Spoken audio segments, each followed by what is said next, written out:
Hi. Today is Monday, and we're starting a new book called A Long Walk to Water by Linda Sue Park. It is a Newbery medalist.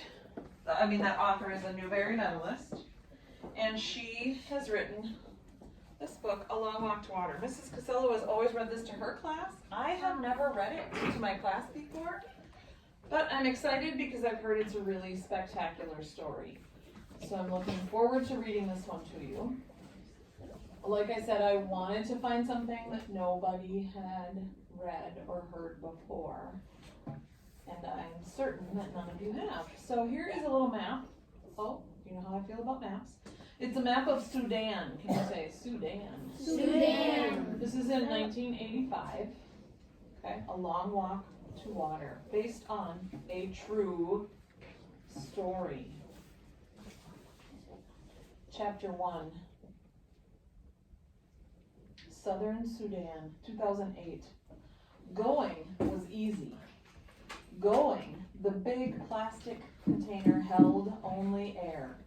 Tall for her 11 years, Naya could switch the handle from one hand to the other, swing the container by her side, or cradle it in both arms.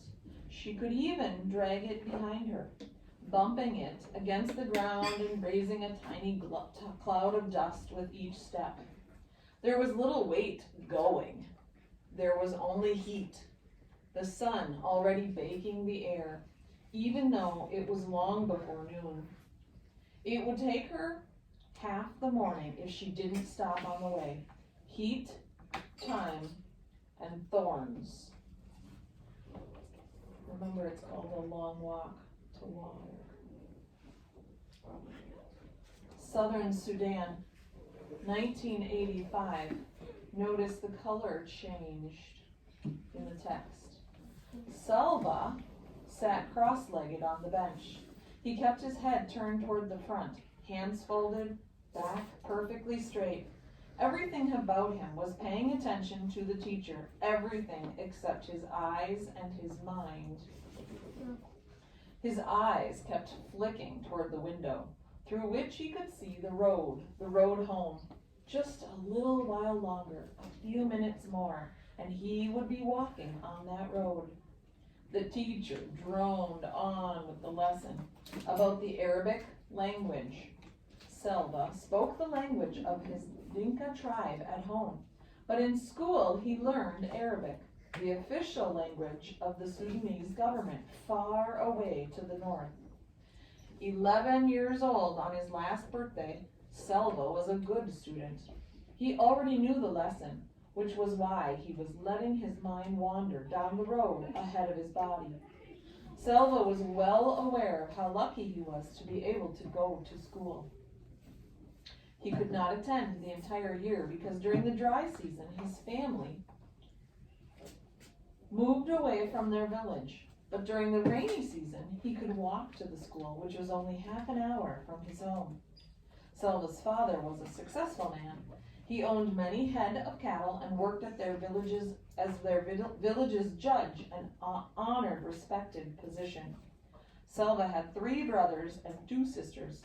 As each boy reached the age of about 10 years, he was sent off to school. Selva's older brothers, Arik and Ring, had gone to school before him. Last year, it had been Selva's turn. His 2 sisters, Akit and Agna, did not go to school. Like the other girls in the village, they stayed home and learned from their mother how to keep house. Most of the time, Selva was glad to be able to go to school, but some days he wished he were still back at home herding cattle. He and his brothers, along with the sons of his father's other wives, would walk with the herds to the water holes, where there was good grazing. Their responsibilities depended on how old they were. Selva's younger brother, Cool, was taking care of just 1 cow. Like his brothers before him, he would be in charge of more cows every year. Before Selva had begun going to school, he had helped to look after the entire herd, and his younger brother as well. The boys had to keep an eye on the cows, but the cows did not really need much care. That left plenty of time to play. Selva and the other boys made cows out of clay. The more cows you made, the richer you were, but they had to be fine, healthy animals. It took time to make a lump of clay look like a good cow. The boys would challenge each other to see who could make the most and the best cows. Other times they would practice with their bow and arrow, shooting small animals or birds. They weren't very good at this yet, but once in a while they got lucky. Those were the best days.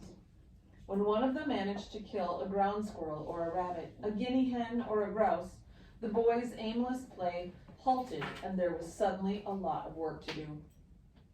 One of them gathered wood to build a fire. Others helped clean and dress the animal. Then they roasted it on the fire. None of this took place quietly. Selva had his own opinion of how the fire should be built and how long the meat needed to cook, and so did each of the others. The fire needs to be bigger. It won't last long enough. We need more wood. No, it's big enough already. Quick, turn it over before it's ruined. The juices dripped and sizzled. A delicious smell filled the air. Finally, they couldn't wait 1 second longer. There was only enough for each boy to have a few bites, but oh, how delicious those bites were. Selva swallowed and turned his eyes back toward the teacher. He wished he hadn't recalled those times because the memories made him hungry. Milk. When he got home, he would have a bowl of fresh milk, which would keep his belly full until supper time. He knew just how it would be. His mother would raise from her work grinding meal and walk around to the side of the house that faced the road. She would shade her eyes with one hand, searching for him. From far off, he would see her bright orange headscarf, and he would raise his arm in greeting. By the time he reached the house, she would have gone inside to get his bowl of milk ready for him. Crack! The noise had come from outside. Was it a gunshot or just a car backfiring? The teacher stopped talking for a moment. Every head in the room turned towards the window. Nothing. Silence. The teacher cleared his throat, which drew the boys' attention to the front of the room again. He continued the lesson from where he had left off, and then, crack! Pop, pop, crack! Gunfire. Everyone down! The teacher shouted. Some of the boys moved at once, ducking their heads and hunching over. Others sat frozen, their eyes and mouths wide open. Selva covered his head with his hands and looked from side to side in panic. The teacher edged his way along the wall to the window. He took a quick peek outside. The gunfire had stopped, but now people were shouting and running. Go, quickly, all of you, the teacher said, his voice low and urgent. Into the bush. Do you hear me? Not home. Don't run home. They will be going into the villages. Stay away from the villages and run into the bush. He went to the door, looked out again. Go, all of you, now. The war had started 2 years earlier. Selva did not understand much about it, but he knew that rebels from the southern part of Sudan, where he and his family lived, were fighting against the government, which was based up in the north. Most of the people who lived in the north were Muslim, and the government wanted all of Sudan to become a Muslim country, a place where the beliefs of Islam were followed. But the people in the south were of different religions and did not want to be forced to practice Islam.